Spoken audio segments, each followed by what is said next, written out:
সামনে সদ্ধর্মদেশনা প্রদান করবেন। আজকে অনুষ্ঠানের প্রধান সদ্ধর্মদেশক সদ্ধর্ম কবি আয়ুষ্মান এস লোকজিৎ মহাতেরো আজকে অনুষ্ঠানের প্রধান সদ্ধর্মদেশক এখন আপনাদেরকে ধর্ম পরিবেশন করবেন। নমো তস্য ভগবতো অরহতো সম্মা সম্বুদ্ধস্য পূজারাহি পূজয়াত বুদ্ধয়াদিব শাবকে পাপংসে সমতিক্রান্তে তিন্ন শোকা পরিদ্ধবে তেদাদিশি পূজয়াত নিবৃতো আকুতো অভয়ং ন শক্যপুয় সংকাতুং নিমিত্তমাপি কেনচিৎ এতেনা সচ্ছবজ্জেন হোতু তে জয়মঙ্গলং তে।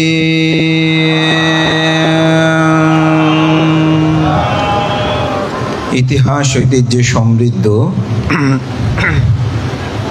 সদ্ধর্মগ্রাম পশ্চিম বিনাজুরি ঐক্যবদ্ধ পরিষদ কর্তৃক আয়োজিত আজকের মহতি পুণ্যময় ঐতিহ্যবাহী সদ্ধর্মগ্রাম পশ্চিম বিনাজুরি গ্রামবাসী কর্তৃক সহ আয়োজিত বুদ্ধ পূজা, শিবলী পূজা, প্রয়াত সকল সঙ্গরাজ এবং সঙ্গ মনীষাদের নৈর্বাণিক সুখ শান্তি কামনায় এবং পরম শ্রদ্ধে 21শে পদক প্রাপ্ত বাংলাদেশি বৌদ্ধদের সর্বোচ্চ ধর্মীয় গুরু মহামান্য সঙ্গরাজ পরম শ্রদ্ধেয় ডক্টর জ্ঞানশ্রী মহাতেরো মহোদয়ের সুস্বাস্থ্য নিরোগ দীর্ঘজীবন কামনায় আজকের এই অষ্টপুরস্কার সমহতি সংঘদান অনুষ্ঠানের পরমারাধ্য মাননীয় সংঘ প্রধান বরেণ্য সাংঘিক ব্যক্তিত্ব বিশ্ববরেণ্য পরম শ্রদ্ধেয় মহামান্য উপসংঘরাজ শাসনস্তম্ভ বিচিত্র ধর্মকতিক পরম শ্রদ্ধেয় ধর্মপ্রিয় মহাতেরো মহোদয়, প্রধান অতিথি সদ্ধর্ম বিশারদ পরম শ্রদ্ধেয় ভদন্ত মহামান্য উপসংকল্যাণী মিত্র, শ্রদ্ধেয় ভদন্ত তিলকবংশ মহাতেরো মহোদয়, বারবার সঙ্গের ব্যক্তি সঙ্গেরও ভিক্ষু সঙ্গের সবিশেষ গুণপনা তিনি উল্লেখ করেছেন, তা সমর্থন জানিয়ে সময়ের কারণে তা উল্লেখ না করে সঙ্গের প্রতি বিনম্র শ্রদ্ধা অর্ঘ্যবন্দনা নিবেদন করছি। আপনাদের সকলের প্রতি মৈত্রী চিত্তে পুণ্যদান পরম শ্রদ্ধেয় মহামান্য সঙ্গরাজ ভান্তের নিরোগ দীর্ঘজীবন কামনায় পুণ্যদান করছি। ধর্মপ্রাণ প্রিয় উপাসক উপাসিকা বিন্দু, মহাকারণিক তথাগত বুদ্ধত্ব লাভের পর গয়ায় তিনি 7টি স্থানে তিনি 49 দিন অবস্থান করেছিলেন। সর্বশেষ যেটাকে অবস্থান করেছিলেন সেটা হচ্ছে রাজা আয়তন। সেই সপ্তাহস্থানে অবস্থানকালে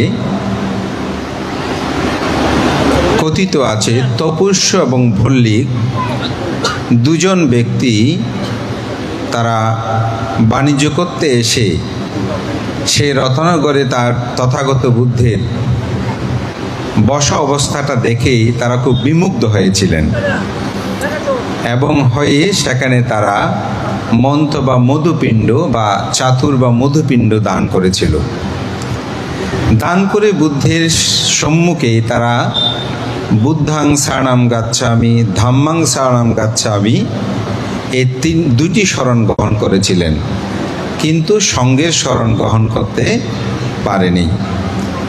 আসলে আমি গতকালই কলকাতার ভারত থেকে এসেছি, তো অনেকবার সেখানে গমন করেছিলাম, কিন্তু এবার আমার সাথে যারা গিয়েছিলেন তাদেরকে দেখাতে গিয়ে সেখানে এই কথাটা আমার খুব হৃদয়ে রেখাপাত করলো যে সেখানে বলছে এই তপস্য বল্লিক সে সময় সঙ্গের শরণ গ্রহণ করতে পারে নাই। এই কথাটা আমার হৃদয়ে খুব রেখাপাত করেছে যে তিনি বুদ্ধের শরণ গ্রহণ করতে পেরেছে, ধর্মের শরণ গ্রহণ করতে পেরেছে, কিন্তু সঙ্গের শরণ গ্রহণ করতে তারা পারেন নাই। তো আমি এই কথাটা বলছি এই জন্যই যে পূজার কথা এখানে আজকে বলা হচ্ছে। তো জগতে প্রথম বুদ্ধকে পূজা করেছিলেন এই তপস্যবল্লী। তারা দুজনেই প্রথম তথাগত বুদ্ধকে বস্তুগতভাবে, যেটাকে আমরা আমিষ পূজা বলি, সেটি সম্পাদন করেছিলেন। এবং বুদ্ধ পুনরায় অজপালঙ্কে এসেছিলেন। অজপালঙ্কে এসে তার চিত্ত পরিবিতর্ক হয়েছিল যে আমি যে সুদুর্লভ ধর্ম লাভ করেছি, এই ধর্ম মানুষ উপলব্ধি করতে পারবে কিনা, বুঝতে পারবে কিনা। তখনই মহাব্রহ্মা প্রার্থনা করলে বুদ্ধ সারনাথে ঋষিপতন মিগধাবে এসে তিনি প্রথম ধর্মচক্র প্রবর্তন সূত্র দেশনা করার পর তিনি সঙ্ঘ সৃষ্টি করেছিলেন এবং এই পঞ্চবর্গীয় শিষ্যদেরকে নিয়ে বুদ্ধের ধর্ম অভিযান এবং যশসহ 54 জন ভিক্ষু নিয়ে প্রথম বসবাস শেষ করে বুদ্ধ চারাতে ভিক্ষাবে চারিকাং বহুজন হিতায় বহুজন সুখায় লোক আনুকম্পায় অর্থায় হিতায়। বুদ্ধ বহুজনের সুখের জন্য, হিতের জন্য, মঙ্গলের জন্য তথাগত বুদ্ধ ভিক্ষু সংঘকে চারিদিকে বিচরণ করার জন্য দিক নির্দেশনা প্রদান করেছিলেন। এটাই ছিল বুদ্ধের অন্যতম মহান সৃষ্টি। যদি বুদ্ধ সংঘ সৃষ্টি না করতেন তাহলে আজকে 2500 বছর পরে বুদ্ধের ধর্ম পৃথিবীতে দীপ্তমান থাকতো না। বুদ্ধের এই মহা দূরদর্শিতা আসলে সবাইকে, পণ্ডিতগণকেও চিন্তিত করে, ভাবিত করে। কারণ বুদ্ধের সময়কালেও কিন্তু মহাবীর, যেটাকে জৈন ধর্মের প্রবর্তক, তার ধর্মটাও কিন্তু বিদ্যমান ছিল, কিন্তু সেটি বুদ্ধ ধর্মের মতন সমগ্র বিশ্বে পরিব্যাপ্তি লাভ করতে পারেনি। এখনও এটার সংখ্যা অতীব স্বল্প বলা যায়। কিন্তু বুদ্ধ সংঘ সৃষ্টি করে তিনি জগতে এক মহা দূরদর্শিতার তিনি পরিচয় দিয়েছেন এবং বুদ্ধ ধর্ম সঙ্গের এই মহাগুণপানায় আজকে সমগ্র পৃথিবীতে বুদ্ধের স্বধর্ম বিদ্যমান। তা আমি মনে করি আজকে পশ্চিম বিনাজুরি ঐক্যবদ্ধ পরিষদ তারা সে মহান সঙ্গকে স্মরণ করে এ মহান গুণকর্ম সম্পাদন একটি আমাদের জন্য অত্যন্ত অনুকরণীয়। ভারতবর্ষে বুদ্ধ ধর্মের উত্থান পতন এটি বড় করুণ, এটি বড় বেদনাদায়ক। আপনারা অনেকেই শুনেছেন যে ইতিমধ্যে বুদ্ধগয়ায় সেই মহাবোধি বিহার, সেটিকে বুদ্ধদের মাধ্যমে পরিচালিত হওয়ার জন্য একটা আন্দোলন শুরু হয়েছে। আমিও সেখানে গিয়ে সংখ্যবদ্ধতার অভাব। আমরা যখনই বিচ্ছিন্ন হয়েছি তখনই আমরা ধ্বংস হয়েছি। আমাদেরকে অনেকে বলে আমাদেরকে অমুক তমুক, অমুক সম্প্রদায় তমুক সম্প্রদায় আমাদেরকে ধ্বংস করেছে। আসলে তা নয়, আমরা নিজেরা সবচেয়ে বেশি ধ্বংস হয়েছি। আমরা একে অপরের মধ্যে দ্বন্দ্ব সাংঘাতে লেগে রয়েছি, যার কারণে আমরা এমন আমাদের নিজেদের চোখটা খানা করতে চাই, কিন্তু শেষে দুজনের মধ্যে মান সৃষ্টি হলো, মামলা মোকদ্দমা হলো, করতে করতে জায়গা সম্পদ সব শেষ করলো, একেবারে নিঃস্ব হয়ে গেল। তখন দুজনে বলছে আমরা তো একসাথে ব্যবসা বাণিজ্য করেছি, খুব ভালো ছিলাম, এখন তো নিঃস্ব হয়ে গেছি, চলো আমরা বিভেদ ভুলে যাই, একসাথে হই। তো একসাথে হয়ে ব্যবসার জন্য বের হলো। পকেটে তেমন টাকা পয়সা নেই। তো যাওয়ার সময় তারা পানি পান করার জন্য একটা বদনা নিয়ে গেল। তো বদনার মধ্যে বড় ভাইয়ের বদনা ছোট ভাই বহন করলো, কিছু পানি নিল। তো যেতে যেতে মরুভূমি পার হলো, মরুভূমিতে গেছে। তো সেখানে যাওয়ার পর পানির পিপাসা আসলো। তো বড় ভাই বলে যে আমাকে একটু, আমি পানি পান করব, তুমি আমাকে পানি দাও। ছোট ভাই বলে যে না, আমি আগে পান করি তারপর তুমি করো।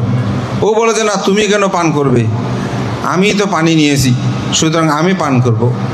বড় ভাই বলে যে না, বদনাটা তো আমার, তুমি কেন নেবে। এটা নিয়ে দুজনে টানাটানি করতে করতে পানিগুলো নিচে পড়ে গেল।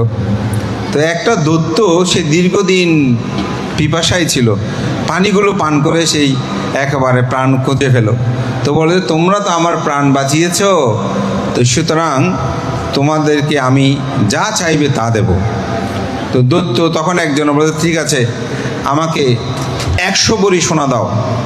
তখন বড় ভাই বলে যে, আমাকে তাহলে 200 ভরি সোনা দিতে হবে, কারণ বদনাটা আমার ছিল। ও বলে যে, পানি দিয়েছে আমার। এরকম করতে করতে একজন এটা চায়, আরেকজন এটা চাই। তখন দৈত্য শেষ পর্যন্ত বলতে, ঠিক আছে, প্রথমে যিনি চাইবে তার পরে যে চাইবে তাকে দ্বিগুণ দেব। এখন মহা বিপদে পড়ে গেল। এখন চিন্তা করছে কে আগে চাইবে, কারণ আমি যাহা চাই তার তো দ্বিগুণ চাইবে। তো শেষে বলছে ছোট ভাই, বলছে, ঠিক আছে, তুমি আমার একটা চোখ কানা করে দাও। তো একটা চোখ যদি কানা করে দে, তাহলে বড় ভাইয়ের 2টা চোখ কানা করে দেবে। দেখেন, অথচ এই দৈত্য থেকে তারা অনেক সম্পদ লাভ করত, কিন্তু হিংসাবশত হয়ে নিজের একটা চোখ কানা করছে, যাতে বড় ভাইয়ের 2টা চোখ কানা হয়ে যায়। কারণ একটা চাইবে তার ডবল পাবে। তো সুতরাং একজন বলছে, আমার চোখটা তুমি কানা করে দাও, তাহলে বড় ভাইয়ের বা আরেকজনের 2টা চোখেই কানা করে দেবে। এটাই হচ্ছে আমাদের জাতিসত্তা। এভাবেই আমরা ধ্বংস হয়েছি, যার কারণে আমরা নিজের চোখটা কানা করে হলেও আরেকজনকে ধ্বংস করতে চাই। অথচ প্রবাদ আছে, নিজের চোখ কানা করো, তবুও নিজের জাতি, সত্তাকে, গ্রামকে তুমি কখনো কানা করো না। কিন্তু আমরা সে ঐক্যতাই ছিলাম না বলে আমরা ধ্বংস হয়েছি, আমাদের উত্থান পতন হয়েছে। কালক্রমে এই ভারতবর্ষে বুদ্ধ ধর্ম আমরা হারিয়ে ফেলেছিলাম। কিন্তু অত্যন্ত পরম সৌভাগ্যের বিষয়, বিশেষ করে চট্টগ্রাম অঞ্চলে আরাকানি শাসনের কারণে এখানে হীনযান, মহাযান, বজ্রযান, তন্ত্রযান এগুলোর সংমিশ্রণ ছিল। 1864 সালে সঙ্গরাজ সারমেদ মস্তবীর মহোদয় এসে তিনি এদেশে আবার নবভাবে প্রকৃত থেরবাদ প্রতিষ্ঠা করেন এবং তার প্রথম সঙ্গরাজ হয় পরম শ্রদ্ধেয় মহা আচার্য সারমেদ মস্তবীর মহোদয়। 7 জন রাউলি তান্ত্রিক পুরোহিতের মধ্যে বিনাজড়িতও একজন ছিলেন। মাননীয় মহান সঙ্ঘ সদ্ধর্ম প্রাণ প্রিয় উপাসক উপাসিকাবৃন্দ, তখনই থেরবাদের পুনঃজাগরণ হয়। তাই থেরবাদের প্রথম সঙ্গরাজ হচ্ছে সেই সঙ্গরাজ সারমেদ মস্তবীর মহোদয়। দ্বিতীয় সঙ্গরাজ আচার্য পুণ্যচার ধর্মধারী চন্দ্রমোহন মস্তবীর মহোদয়। তৃতীয় সঙ্গরাজ পরম শ্রদ্ধেয় সে জ্ঞানলঙ্কার মস্তবীর মহোদয়, যিনি মহানন্দ সঙ্গরাজ বিহারের অধ্যক্ষ। এবং 7 জন রাউলি তান্ত্রিক পুরোহিতের মধ্যে তিনি কিন্তু একজন ছিলেন, যার নাম ছিল লালমোহন ঠাকুর। সেই পরম শ্রদ্ধেয় তৃতীয় সঙ্গরাজ সেই জ্ঞানলঙ্কার মস্তবীর মহোদয়। সেই চতুর্থ সঙ্গরাজ পরম শ্রদ্ধেয় বড় জ্ঞান মস্তবীর মহোদয়। পঞ্চম সঙ্গরাজ পরম শ্রদ্ধেয় তেজবংশ মস্তবীর মহোদয়। ষষ্ঠ সঙ্গরাজ সেই পরম শ্রদ্ধেয় ধর্মানন্দ মস্তবীর মহোদয়, যারে ভাতুষপুত্র আমাদের পরম শ্রদ্ধেয় আজকের অনুষ্ঠানের সভাপতি শ্রদ্ধেয় পণ্ডিত ধর্মপ্রিয় মস্তবীর মহোদয়, এবং যিনি এই শ্মশানভূমি বিহারে অবস্থান করেছিলেন। আপনারা যে গৌরবগাথা ইতিহাসের সাথে আপনারা সম্পর্কযুক্ত, সেই ষষ্ঠ সঙ্গরাজ ধর্মানন্দ মস্তবীর মহোদয়। সপ্তম সঙ্গরাজ পরম শ্রদ্ধেয় ধর্মাচার্য নাগসেন অবৈতিষ্য মস্তবীর মহোদয়, এবং অষ্টম সঙ্গরাজ পরম শ্রদ্ধেয় শিলালঙ্কার মস্তবীর মহোদয়। নবম সঙ্গরাজ পরম শ্রদ্ধেয় নাগসেন মস্তবীর মহোদয়। দশম সঙ্গরাজ পরম শ্রদ্ধেয় পণ্ডিত জ্যোতিপাল মহাতের মহোদয়। 11 সঙ্গরাজ পরম শ্রদ্ধেয় শাসনশ্রী মস্তবীর মহোদয়। 12 সঙ্গরাজ পরম শ্রদ্ধেয় ধর্মসেন মস্তবীর মহোদয়। এবং 13 সঙ্গরাজ আজকের যাকে দীর্ঘায়ু কামনা করে মহৎ পুণ্যম অনুষ্ঠান, সে পরম শ্রদ্ধেয় জ্ঞানশ্রী মস্তবীর মহোদয়। আমি নামগুলো বলার কারণ হচ্ছে আমাদের নতুন প্রজন্ম তাদের হৃদয়ে যেন ধারণ করে, তারা বুঝতে পারে কাদেরকে নিয়ে স্মরণ করে এই অনুষ্ঠান। সে মহামান্য সঙ্গরাজ এই সঙ্ঘ পুনঃপ্রতিষ্ঠা করার পরেই, অর্থাৎ সঙ্ঘের বিশুদ্ধিতা আনয়ন পরে এদেশে সদ্ধর্মের পুনঃবিকাশ ঘটে, মানুষ প্রকৃত সত্যটাকে জানতে পারে এবং মানুষ মানুষ সধর্ম প্রচারে মানুষের জীবনকে আলোকিত করার ক্ষেত্রে মহান অবদান রেখেছেন এই সংঘরাজগণ সংঘের প্রধানত্ব দায়িত্ব প্রতিপালন করার মাধ্যমে। আজকে বিনাজুরিবাসী আমি মনে করি সে মহান সংঘরাজগণকে স্মরণ করে তাদের নৈবানিক কামনায় এবং মহামনীষীদেরকে স্মরণ করে আয়োজন সত্যি অতীব প্রশংসনীয়। বুদ্ধ তাই বলেছেন ধর্মপদে, পূজারাহে পূজায়াত বুদ্ধ আদি বসাবাকে সমন্তে সমতিক্কন্তে তিন্ন শোক পারিধাবে তেতা দেশে পূজয়াত নিভূত আকত বয়া নসক্কা পুণ্য সংকাতং ইমেত্তমাপি কেনাছি।